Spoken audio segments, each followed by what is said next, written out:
Stark, Main & Co are a UK award-winning firm of chartered tax advisors and accountants committed to offering high-quality tax and business advisory services. With a committed and professional team, we have the focus and drive to help you change the numbers which are important to you. We are proud of the difference we can make together.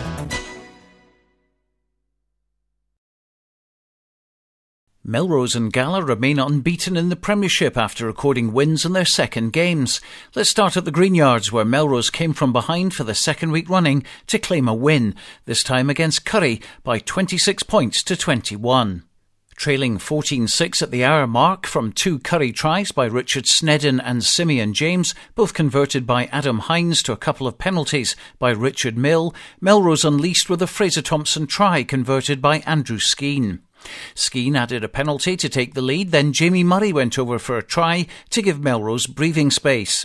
More Thompson magic set up Skeen for the decisive try, but a late Curry score from Mike Entwistle converted by Hines gave the visitors a bonus point. Reaction from forwards coach and Melrose back row, John DL. We had enough belief. I think we earned it right in the first half. There's a couple of times Curry should have maybe been further ahead at times, but we did get out and we gave ourselves that chance. And we know if we're in touch and just with guys like Fraser Thompson, Skinner and even Joe Helps and these guys in the back line now that will create chances and a couple of scrappy things that we can work on. But we're second game into the season and attitude the big thing the last 2 weeks, and to come away with 26-14, from trailing just shows what we've got in the locker. But a lot to work on still, but that's exactly where we expect to be, certainly at this time of the year. Really pleased with it. You can see highlights from the match online at Borders Rugby Television at bordersrugby.net.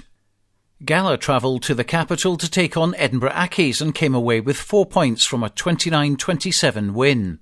Although they lost the try count 3-2, Lee Miller's accurate kicking helped them gain the win. He scored 5 penalties and converted both tries from Ewan Dodds and Craig Robertson.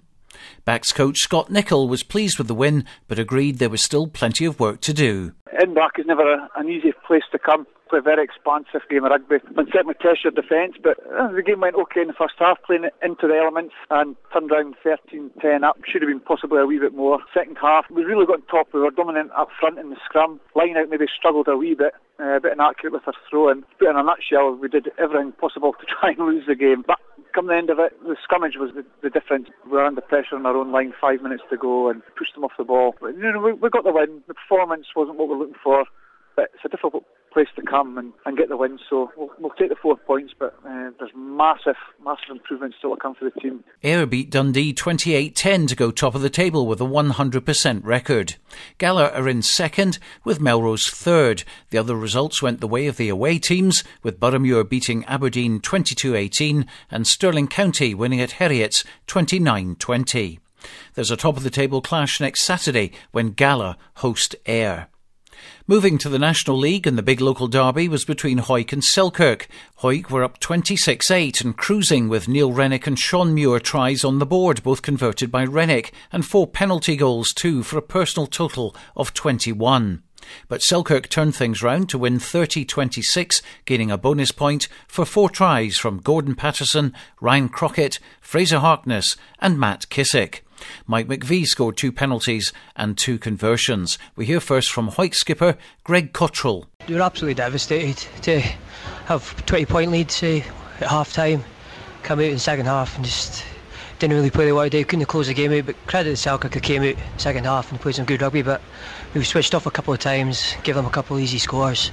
They've got their tails up and they've just taken it to us and taken us to the last 5 minutes to respond and crossed the line, but it wasn't given. But oh well, it's rugby though, is it? Selkirk coach Ewan Robbie. Total credit to Hawick because they had an outstanding first 20 minutes and they played some really good rugby. We were caught in the headlights, to be perfectly honest. We weren't hitting rucks right. We lost a lot of shape. We weren't doing what we wanted to do. The second half, our forwards weren't acceptable in the first half. I think we were lazy. We didn't have a killer touch or anything like that. Again, we were on about this again and we spoke about the mentality. We did turn it around, and I think you saw a big turnaround and Clement came out and he gave us a great last 20 minutes. Gordon Patterson coming on. They really dug deep. Kelso got a W in the column with a first win of the season against Hamilton at Pointer Park. They ran in 5 tries from Ian Wallace, Darren Gillespie, Stuart Lowry, Richard Minto and Frank Robson, with Murray Hastie converting 2 and kicking a penalty in a comfortable 32-14 victory. Kelso head coach Eugene Murnane. Yeah, well, we're a lot happier today, as from the game last week at Kelso. The platform for us this week. Obviously, we put their scrum and line out under pressure as well, so, we were a lot more pleased this week, the way the game went. Jed Forrest had a very disappointing day out in Edinburgh. Last time they visited Marside, they gave Watsonians a 55-point spanking. This time round, it was very different. Trailing 26-3 at the break, they leaked 52 second-half points to go down 78-3, one of their biggest defeats on record. They also lost Neil Cook with a broken hand, and that'll mean he's off for around 8 weeks. The other National League results: Biggar 6, Glasgow Hawks 45, Stewart's Melville 14, Hillhead Jordan Hill 36, Hillhead preserving their 100% record at the top of the table. In the Championship, Peebles won 30-18, scoring 4 tries in the process. Matt Carrier got a brace, with Neil Hogarth and Connor Blythe getting the others. Not such good news for Hawick YM against last year's Premier 3 champions Howe of Fife. To their credit, they went in at the break in the lead, but the Fife side proved too strong in the second half and ran out winners 37-13. YM coach Jamie McFarlane. Howe of Fife demonstrated last year that they're a top quality side when they won Prem 3, so we were under no illusions about the enormity of the challenge here. And to be fair to my lads, we've stuck in real well. We've actually not played badly. It was more about how good Howe of Fife were than how poor we were, really. In the East Leagues, which started yesterday, Langham, Berwick and Duns all got off to losing starts in East 1, but Earlston and Hawick Harlequins collected local wins in the second division, and St Boswell's got off to a winning start in East 3. The local East League results then: East 1, Langham 15, RHC 38. Linlithgow 31, Duns 16, Portobello 45, Berwick 18. East 2, Dalkeith 28, Hoyt Lindeen 3, Lismore 28, Gala YM 24, Ross High 10, Earlston 13, and East 3, Queensferry 19, St Boswell's 36, Walkerburn 19, Inverleith 51. Next Saturday's local fixtures include Gala at home to Ayr and Melrose hosting Heriots in the Premiership. In the National League, Hawick are at home to Hillhead Jordan Hill, Jed Forrest play Biggar at Riverside Park and Selkirk welcome Hamilton. Kelso, they're away to Glasgow Hawks. In the Championship, Hawick YM are on the road at Haddington and Peebles play Murrayfield at the Guides.